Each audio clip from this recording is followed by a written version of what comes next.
నమస్కారం sir. Sir చాలామంది gas ప్రాబ్లంతో ఇబ్బంది పడుతున్నారు సార్. అటువంటి వాళ్ళకి మీరు ఏం చెప్తారు సార్? అదే నాకు ఆశ్చర్యం ఏమంటే, నేను యుగాండాకు పోయినప్పుడు ఒక టెంపుల్లో ఏదో మీటింగ్ పెట్టారు. అంత నార్త్ ఇండియన్స్ అందరూ వచ్చారు, ఇండియన్ కమ్యూనిటీ అంతా వచ్చినారు. ఇంత చిన్న పిల్లోడు 8 years వాడిని గ్యాస్ట్రిక్ ట్రబుల్ని తీసుకొచ్చింది. అరే నాకు ఆశ్చర్యం వేసింది. నేను అట్లీస్ట్ 10 ఏళ్ళ తర్వాత 15 ఏళ్ళు అట్లా నాకు 10th కాదు, ఇంటర్ అయిపోయినాక ఇంజనీరింగ్ ఫస్ట్ ఇయర్లో వచ్చింది అసిడిటీ. 17 ఏళ్ళు 18 ఏళ్ళకి 8 ఏళ్ళకి ఏంది అనుకున్నా. ఎందుకంటే మేము చిన్నప్పుడు అంత పొల్యూటెడ్గా ఉండే ఫుడ్ తినలా, ఏది చేసినా ఏదో జంక్ ఏం లేదు, కానీ బెల్లంతో చేసిన ఫుడ్లో ఏవో తినేవాళ్ళము. రైస్ ఎక్కువ తినిన దానికి నా బాడీ అసిడిక్గా ఉంది అని తెలుసుకోవడానికి నాకు 40 ఏళ్ళు పట్టింది. సో రైసు ఎక్కువ తింటే తొందరగా అరిగిపోతే మళ్ళీ బాడీ అడుగుతుంది, మళ్ళీ తొందరగా తినాలా. అట్లా అన్నిసార్లు తినలేం కాబట్టి యాసిడ్ వచ్చి వచ్చి వచ్చి వచ్చి వచ్చి మీ మ్యూకస్ మెంబ్రెయిన్ లోపల, పొట్ట పేగు లోపల జిగురు పదార్థం జారుతూ ఉంటుంది. సో అది డ్యామేజ్ అవుతుంది. ఎప్పుడైతే నువ్వు ఒకసారి ఫుడ్ పెట్టేసి, right food, high fibre food, పీచు పదార్థం ఎక్కువ ఉండే ఫుడ్ ఫుల్గా పెట్టేసి నీకు ఇంకా పెట్టనమ్మా అని చెప్పేసాం అనుకోండి, మళ్ళా ఆ హైడ్రోక్లోరిక్ యాసిడ్, బైలు ఇవన్నీ ఊరవు. అవి ఊరవు కాబట్టి డ్యామేజ్ కాదు. అందుకని ఒకసారి తింటే యోగి, 2 సార్లు తింటే భోగి, సాయంత్రం తినండి పోనీ, 3 సార్లు తింటే రోగి, 4 సార్లు తింటే కన్నడలో ఎత్తుకోండి హోగి అని వీడి కథ అయిపోయింది అని. మరి ఎందుకు చెప్పినారు?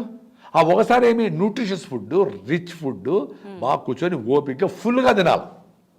ఇప్పుడంతా స్టైల్గా ఒక ఇడ్లీ కదా, మళ్ళీ గంట తర్వాత 2 మురుకులు, మళ్ళీ తర్వాత 2 బజ్జీలు, మళ్ళీ 2 బిస్కెట్లు, మళ్ళీ ఒక కాఫీ, మళ్ళీ టీ. ఎన్ని తింటారు, ఎన్నిసార్లు తింటారు? మీ ఇంటికి గెస్ట్లు వచ్చినారు, వాళ్ళు వెళ్ళిపోయినాక పాత్రలు కడుక్కొని ఎత్తిపెట్టుకోవాలి కదా, మళ్ళీ గెస్ట్లు వస్తే మళ్ళీ వస్తే తిట్టుకోరా మీరు? అట్లా మీ పొట్టని చంపుతూ ఉండరు. ఏసీ అది ఎందుకు అడుగుతా ఉంది? రే నువ్వు సరైన ఫుడ్ పెట్టలేదురా, మళ్ళీ పెట్టరా, నాకు ఎనర్జీ లేదురా, కళ్ళు తిరుగుతా ఉండే, సరే మళ్ళీ తిను.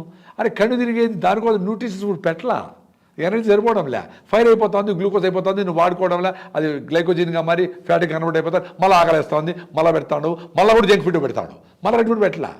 నువ్వు అన్ని శనగలో, అన్ని బఠానీలో, అంత ఉప్మా, మిల్లెట్స్తో ఉప్మానో, ఒక జొన్న రొట్టో, ఇంత వెజిటబుల్లో, 4 సీతాఫలంకాయలో, పరస్థంలో, సూపర్ కదా ఫుడ్లు ఇవన్నీ వదిలేసి ఎప్పుడూ జంకే దూరుస్తూ ఉంటే ఏమవుతుంది అంటే రిపీటెడ్గా తినే వాళ్ళకి అందరికీ అసిడిటీ వస్తుంది.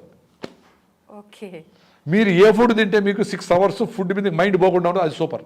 మేము ఈరోజు 10కి తిన్నాము, ఇప్పుడు 4 ఏమైంది, ఏమి ఆకలి లేదు. పెద్ద అసిడిటీ పేషెంట్ నేను పెద్ద అసిడిటీ పేషెంట్. నాది ఇంజనీరింగ్లో 81లో నేను చేరినప్పుడు మా ఫ్రెండ్స్ నన్ను ఆటోలో హాస్పిటల్ తీసుకున్నారు, పొట్టనొప్పి వచ్చి అసిడిటీ వచ్చి. అప్పటి నుంచి కొన్ని రోజులు మందు ఏదో ఇస్తారు, తగ్గుతుంది, మళ్ళీ 3 నెలల తర్వాత మళ్ళీ వస్తుంది, మళ్ళీ ఏదో మందు మార్చిస్తారు, మళ్ళీ తగ్గుతుంది. అట్లా 30 ఏళ్ళు బాధపడినా.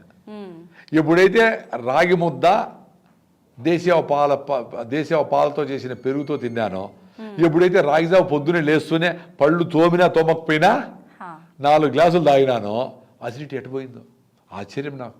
ఒరే నాయనా, బుర్రండేవాళ్ళు రాగి జావతో అసిడిటీ పోతుందా అనుకోవద్దంటరా, ఒక వారం తాగండిరా, 4 గ్లాసులు పొద్దునే తాగండి. దాంట్లో మజ్జిగ, పాలు ఏం వేసుకోకూడదు, ఉత్త రాగి పిండే. ఆ రాగులు కూడా మీరే రాగులు తీసుకొని పిండి చేసుకోవాలి, బయట రాగి పిండి కొనకూడదు, ఎందుకంటే దాంట్లో బియ్యం కలిపేస్తారు, బియ్యం ఫ్రీ రూపాయి, రాగులు 40 రూపాయలు కలిపేస్తారు.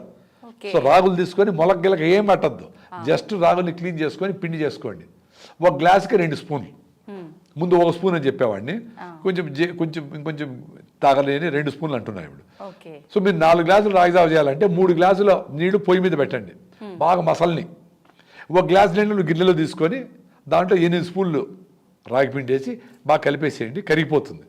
ఆ వేడి నీళ్ళల్లో ఈ లిక్విడ్ గంజిని పోస్తే గంజి తయారైపోయి, ఈ లిక్విడ్ పోస్తే గంజి తయారైపోయి, తిప్పుతా ఉండండి అడుగు అంటకుండా. 5 నిమిషాలు గంజి రెడీ.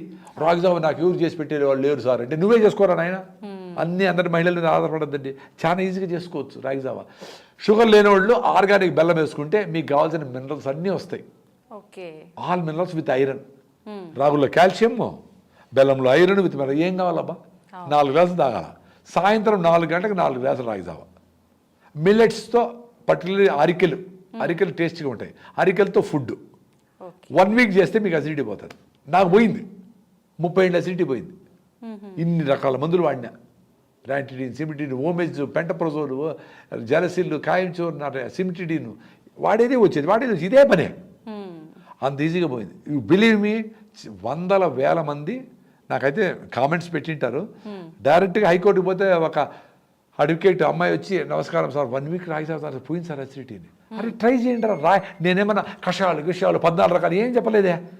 రాగులు తీసుకొని పిండి చేసుకొని పొద్దున లేస్తాను, 5 గంటలకే జావ తాగండిరా అంటే కాఫీలు టీలు తాగేదానికి లేస్తారు, జావ తాగేదానికి ఏడుస్తారా? నేను రోజు తాగుతాను. 4 గ్లాసులు, ఇంత పెద్ద గ్లాసు పెట్టుకున్నా, ఉంటే 2 గ్లాసులు అయితే 1 గ్లాసు, మా అమ్మ పెద్ద సైజు. అట్టి ఇప్పుడు లేదు అసిడిటీనే. ఇప్పుడు నేను ఉపవాసము, రేపు ఏకాదశి అంటే ఈరోజు సాయంత్రం ఆపేస్తే రేపంతా లేదు, ఎల్లుండి పొద్దున్న వరకు అసలు ఫుడ్డే తిన్నాను, ఉత్త నీళ్ళు తాగుతా, అది కూడా దప్పైతే నీళ్ళు తాగలే. మరి డాక్టర్లు ఏం చెప్పినారు, ఎవ్రీ 2 hours నువ్వు తింటానే ఉండాలి అసిడిటీ. రాంగ్. అది మీ బుక్కుల్లో అట్లే చెప్పిండొచ్చు. మీరు ఎవరెవరి డాక్టర్లు దీని మీద కాంట్రిబ్యూట్ చేస్తారో, మీరు రాగిజావ తాగండి. మీకు అసిడిటీ ఉంటే డాక్టర్లు రాగిజావ తాగండి. 3 గ్లాసులు 4 గ్లాసులు తాగాలి, కొంచెం చిక్కగా 4 గ్లాసులు తాగాలి. సార్ కొంతమంది 4 గ్లాసులు ఎట్లా సార్ తాగేది, ఇంత టీకే తాగేది లెక్క ప్రకారం 2 లీటర్ నీళ్ళు తాగుతారు కదా చెప్తారని, ఎవరు పొద్దున్నే 2 లీటర్లు కదా, ఇది కూడా నీళ్ళు పెట్టుకొని తాగేయండి, చల్లగా చేసుకొని గుట్ట కూడా తాగేయండి. ఇంకా కొంతమంది వాళ్ళు 5 బాటిల్ బీరు తాగుతారంట, చాలా గొప్పగా చెప్పుకునేవాళ్ళు. మరి రాగిజావ చాలా ఇంపార్టెంట్. పొద్దున సాయంత్రం 4 గంటలకి 4 గ్లాసులు రాగిజావ, 10 గంటలకి అరికెలతో అన్నం లేదా అరికె రవ్వతో ఉప్మా, పొంగల్, దోశ, బిసిబెడాబాద్, ఇడ్లీ రవ్వతో ఏదో చేసుకొని అరికెలు మాత్రం తినండి. 10 రోజుల తర్వాత ఐ డ్రీమ్ ఈ ఎపిసోడ్ చూసిన వాళ్ళు అదృష్టవంతులైతే గ్యాస్ ట్రబుల్ ఉండే పిల్లలకైనా పెద్దలకైనా మహిళలకైనా అందరికీ ఇదే ట్రీట్మెంట్. ఇంతకంటే ఏ కషాయాలు ఏమి అవసరం లే, ఇది చేయమనండి. చాలా మంచి ఎక్స్ప్లెనేషన్ సార్, చాలా అంటే ఇవన్నీ నా ఎక్స్పీరియన్స్. ఇవి నేనేదో తాళపత్ర గ్రంథాలు చెప్పడం లే, అరే నా ఎక్స్పీరియన్స్ నాకు పోయింది. నేను పెద్ద అసిడిటీ పేషెంట్, ఎండోస్కోపీలు చేపించుకున్నా. 3+ ఎరోషన్స్ అంటే లోపలంతా పైన పొక్కులు లేచిపోయినాయి, కడుపు నొప్పి, గ్యాస్ట్రిక్ ట్రబుల్. అంటే ట్రీట్మెంట్ తీసుకుంటూనే మీరు ఇవన్నీ పాటించారా? లేదు, ట్రీట్మెంట్ నిలిపేసినాకనే ఇవి చేసుకుంటాము, 2 కాదు. నిలిపేసినాకనే, ఎవరికైనా జబ్బు వచ్చినాక అన్నీ చూసినాకనే కరెక్ట్గా మెథడ్లో పోతాడు. ఎవడన్నా వాకింగ్కి వచ్చినాడంటే వాడికి షుగర్ వస్తేనే వాకింగ్ చేస్తాను. అంటే మాకు జబ్బులన్నీ వచ్చినాకనే ఇవన్నీ చేసుకున్నాం. మేమే బార్న్ హెల్త్గా ముట్లా. ప్రాబ్లం వచ్చింది, డాక్టర్ దగ్గర పోయినాము, అవసరమైన డాక్టర్ ట్రీట్మెంట్ కూడా పనిచేసింది. న్యూరోసిస్ట్, సెర్కోసిస్ కొన్ని ఇష్యూస్ వచ్చినాయి, అప్పుడు డాక్టర్ల ఇంటర్వెన్షన్ అవసరమైంది. రెగ్యులర్గా ఈ బీపీలు, షుగర్లు వీటికన్నిటికీ జీవన విధానం మార్చుకొని పొల్యూషన్ లేకుండా ఉండే దగ్గర ఉండి బాగా వాకింగ్ చేసి, ఆ గుమ్మడికాయ జ్యూస్, సొరకాయ జ్యూస్లో తాగి మీరు వాకింగ్కి వెళ్ళేటప్పుడు 2-3 గార్లిక్, వెల్లుల్లి వాటి చిన్నగా నములుతా ఆ జ్యూస్ లోపల పోయేట్లుగా, జింజర్ వెళ్ళేటప్పుడు గార్లిక్, వచ్చేటప్పుడు జింజర్ అల్లం ముక్క చిన్నగా కురుకుతా ఉంటే ఆ జ్యూస్ పోతా ఉంటే మీ బ్లడ్ తినేయి మీ బ్లాక్లన్నీ పోతూ ఉంటాయి, చిన్నగా పోతాయి, 6 నెలల్లో పోతాయి. ఇవి చేస్తూ ఉంటే అవసరం లే, 80 ఏళ్ల తర్వాత డాక్టర్ అవసరమైతే అప్పుడు చూద్దాం. సూపర్ సార్, నిజంగా ఇవన్నీ మీకు అవసరమే. నేను మాట్లాడు, నేను కెమెరాలో ఏం పట్టించుకోను. యాంకర్లు కూడా, ఎందుకంటే వాళ్ళకే సమస్యలు ఉన్నాయి, వాళ్ళ ఇంటి సమస్యలు ఉన్నాయి కదా, అందుకని వాళ్ళందరూ ఇన్వాల్వ్ అయిపోయి 10 క్వశ్చన్ చేసి ఉంటారు, 2వ క్వశ్చన్కే అయిపోయి ఉంటుంది మా టైం అంతా. జనరల్ అట్లా తిరుగుతుంది. ఎందుకంటే నేను నా ఎక్స్పీరియన్స్లే చెప్తా. చేసిన వాళ్ళు బుర్ర ఉండే వాళ్ళు చేస్తారు, బయటపడతారు. Very simple. ఈ ఎక్స్పీరియన్స్ నేను పొందినా కాబట్టి నా వీడియోల మీద కొంచెం చూస్తారు జనాలు. అవును సార్, నిజంగా చూసి పాటించాలి. మీ ఇన్ఫర్మేషన్ పక్కా తీసుకుంటారు కాబట్టి ఖచ్చితంగా చాలా మంది పాటిస్తారు కూడా. చాలా మంది పాటించారు, కొంతమంది పాటిస్తారు. అంతే అంటారా? చాలా మంది పాటించేట్లు ఉంటే నాకు మిలియన్స్ కూడా చూసిన ఉండాలి కదా, మరి అందరూ మారిపోయినారు కదా. ఎవరు మారినారు? కొన్ని రోజులు చేస్తారు, మళ్ళీ సార్ కుదరలేదంటారు. కుదరనప్పుడు కుదరని మళ్ళీ కుదిరించుకో. వాకింగ్ చేయాలి, రోజు రన్నింగ్ చేయాలా, 10 రోజులు కుదరలా, పెళ్లి వచ్చింది, మళ్ళీ కుదిరించుకో. రాగిజావ రోజు తాగాల, బయటకు పోయినావు, బయట దేశానికి పోయినావు, 10 రోజులు మళ్ళీ కుదిరించుకో. నేను ఆఫ్రికా పోయినప్పుడు రాగి పిండి బెల్లం తీసుకుపోయినా, వాడు బెల్లం ముద్దలు చూసి ఏంద్రా బాబులా గేములా అనుకునేవాడు. ఒరే స్వామి ఇది నోటు తిని చూపించాను వాడికి, రే ఇది చాలా ఇది రా, ఇది దీన్ని స్వీట్నర్ రా అని చెప్పిన. అడిపోయి పొద్దున్న రోజు చేసేసి ఫుల్గా ఇదే సేమే చేసేసి, తమాషేమంటే మాకు మెయిడ్ ఉన్నది వంట చేసే అమ్మాయి, ఆ అమ్మాయి కూడా చేసి పెట్టేవాడి. ఆ అమ్మాయికి అలవాటు అయిపోయి she felt very happy and healthy after consuming that. ఆమె ఎప్పుడన్నా, నేను కొంతమంది గెస్ట్లు వచ్చినప్పుడు అయిపోయింది అనుకోండి, పొద్దున్న ఎవరు విజిటర్స్ వస్తే ఒకసారి అయిపోయింటే వేర్ ఈస్ మై పొరిడ్జ్, వాళ్ళు పొరిడ్జ్ అంటారు, నాకేం చేయమైంది అడుగుతోంది ఆమె. అంటే మంచి ఆలోచనలు, మంచి విధానాలు, మంచి మనుషులతో సంబంధాలు, మంచి మాటలు అవి అలవాటైతే చెత్తను దూరం పట్టేస్తారు. అలవాటు అయ్యేది ఇంపార్టెంట్. అందుకనే మీ పిల్లలకు కూడా మంచి ఫ్రెండ్స్తో డైనమిక్గా ఉండే వాళ్ళతో ఆలోచన different out of the box thing వాళ్ళతో ఫ్రెండ్షిప్ చేయించండి. అప్పుడు చెత్తతో ఉండరు వాళ్ళు, లేకపోతే వాళ్ళు ఎవరో పోతారు సిగరెట్ వెళ్ళిపోతారు. సో అది ఆ ఎక్స్పీరియన్స్ నాకు ఎంత కరెక్ట్గా ఉందంటే అది తినేసి రాగి ముద్ద ఎప్పుడు చేయలే నేను. లాస్ట్ టైం నా వైఫ్ని అడిగి రాగి జావ ఎలా చేయాలి, రాగి జావ నేను చేసుకుంటా, నేను పొద్దున్న లేస్తే నేను చేసుకుంటా, రాగి ముద్ద ఎట్లా చేయాలని అడిగినా.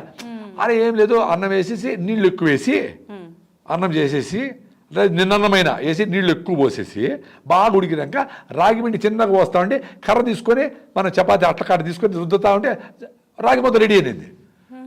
ఫస్ట్ రోజే కొంచెం గట్టిగా వచ్చాయి, రెండో రోజు కొంచెం నీళ్ళు ఎక్కువ పోసిన ముద్ద సూపర్ రెడీ. ఆ ముద్ద తినేసి మంచిగా బీన్స్ కూర, నేను వెజిటేరియన్, బీన్స్ కూర అవన్నీ చేసుకొని తినేసి బయటపడితే సాయంత్రం వరకు ఫీల్డ్ విజిట్లు ఇవి అవి అంతా మొత్తం తిరిగేవాళ్ళం. వీళ్ళు నా పక్కన ఉండే నల్లోళ్ళు, sir your not eating anything, your not drinking. రే నేను ఒకసారి తింటే ఏకముక్తిరా స్వామి, మా దేశంలో అది ఉందిరా. వాళ్ళు గంటకి ఏదో వేస్తూనే ఉంటారు. అద్భుతాలు జరిగినాయి నాకు అక్కడ. సాయంత్రం వాళ్ళు ఏం ఆకలే ఉండదు. ఇప్పుడు ఎక్కడ ఏ దేశంలో పోయినా రైట్ ఫుడ్ తింటే కరెక్టే కదా, మేమేం టెంప్ట్ కాము. నా ఫుడ్ కూడా నేను తీసుకెళ్ళిపోయినా అంతే, అంత రాగి పిండి అంత బెల్లం ఫినిష్డ్, 4 రోజులు గడిపేయచ్చు. హెల్త్ పరిగెత్తి ఈ ప్రోటీన్ లాభం ఏం కుదరదు ఆయన. మీరు ఎగిరి డ్యాన్స్ చేయాల్సిందే, మీ హెల్త్ రాదు. మీరు ఊర్లిసి పెట్టి రాగి చెట్టు మర్రి చెట్టు కాడ బతకండి, గుడిసేసుకొని నది నీళ్ళు తాగండి, మంచి ఆహారం ఓ పూట తినండి, ఫినిష్డ్. 190 ఇప్పుడు ఉండే పేషెంట్లలో 190 మందికి హెల్త్ వచ్చేస్తుంది. 10 మంది జబ్బు ఉంటే వాళ్ళు హాస్పిటల్కి పోతారు. ఉండే హాస్పిటల్ చాలు, దానికి ఇంత ఫీజులు కోట్ల రూపాయల డొనేషన్లు, ఇంత డిమాండ్ ఉండకూడదు డాక్టర్లకి. నేచర్ దగ్గర ఉండండి, ఇంత డాక్టర్లు అవసరం లేకుండా పోతుంది. ధన్యవాదాలు.